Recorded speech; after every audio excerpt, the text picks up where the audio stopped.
नमस्कार, जय हिंद, वंदे मातरम। स्वागत है आप सबका उत्तर प्रदेश के सबसे बड़े न्यूज चैनल में।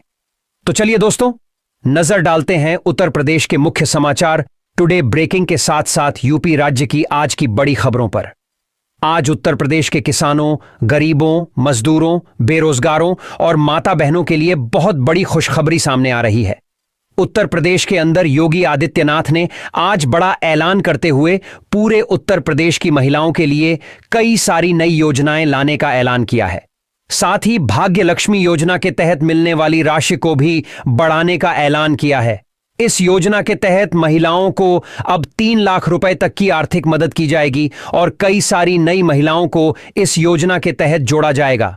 तो इस योजना के तहत महिलाओं को आवेदन कैसे करना है, इसकी जानकारी आपको वीडियो में बताएंगे।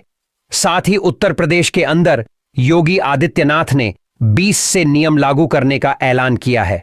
उसके बाद यह सारे नए नियम पूरे उत्तर प्रदेश के अंदर लागू होंगे।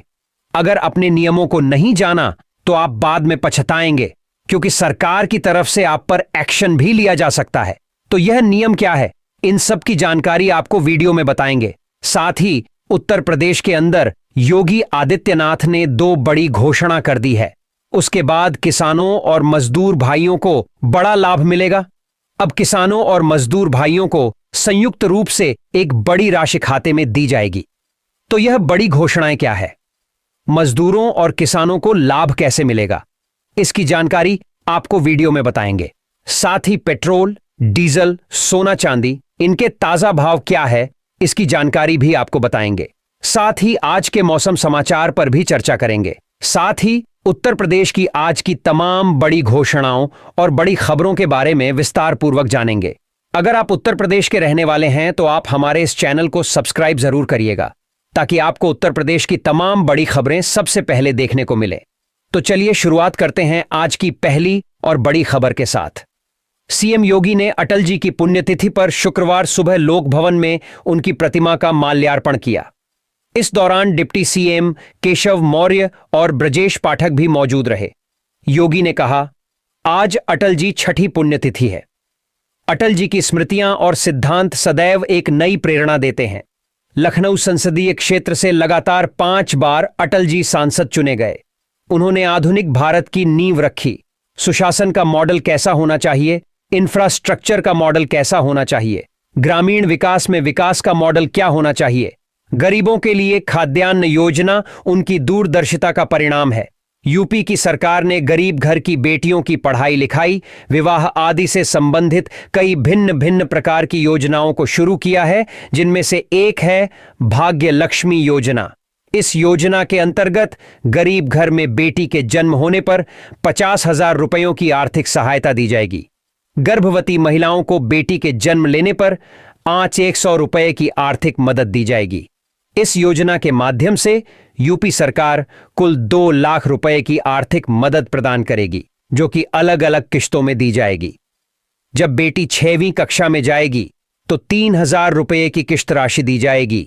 8वीं कक्षा में 5,000 रुपये, कक्षा 10वीं में 7,000 रुपये और 12वीं कक्षा में 10,000 रुपयों की धनराशि दी जाएगी।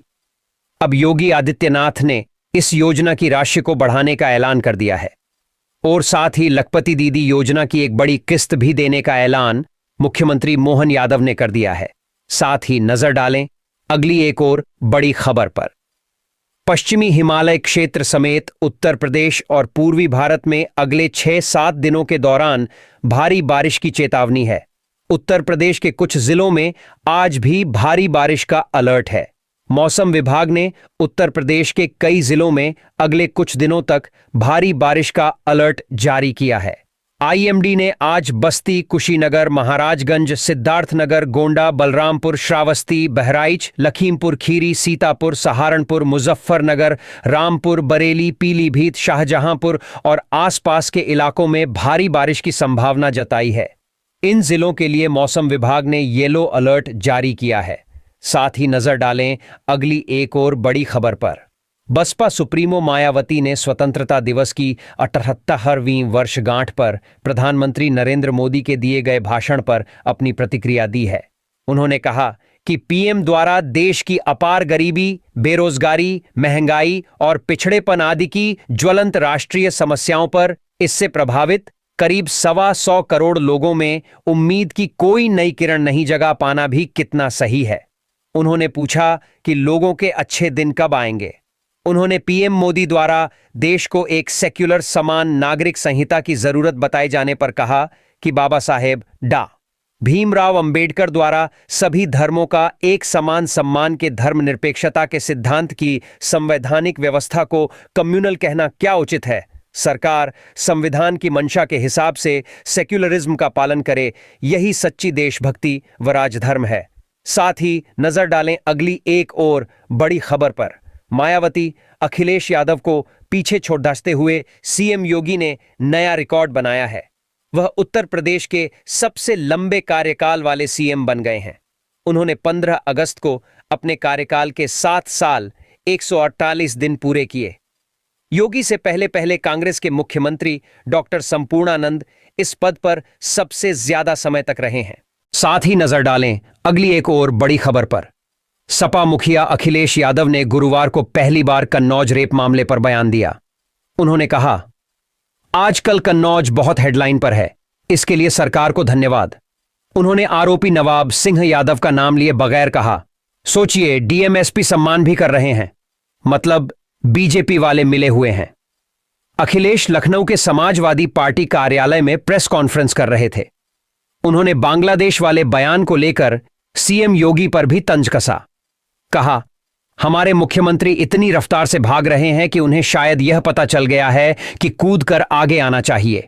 वह मुख्यमंत्री होते हुए विदेश नीति पर भी भाषण दे रहे हैं। उन्होंने कहा, भाजपा पहले जम्मू कश्मीर विधानसभा में खाली 24 सीटों को भरकर दिखाए, बाद में फिर किसी दूसरे देश के भारत में विलय की बात करे। अखिलेश ने इस मौके पर सपेरों का डांस देखा, साथ ही कई लोगों को सम्मानित किया।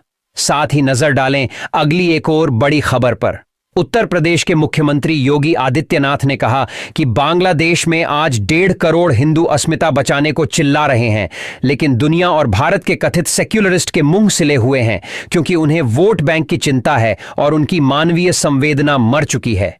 एक बयान के मुताबिक योगी बुधवार को यहां लोक भवन में आयोजित विभाजन विभीषिका स्मृति दिवस पर आयोजित श्रद्धांजलि सभा में शामिल हुए।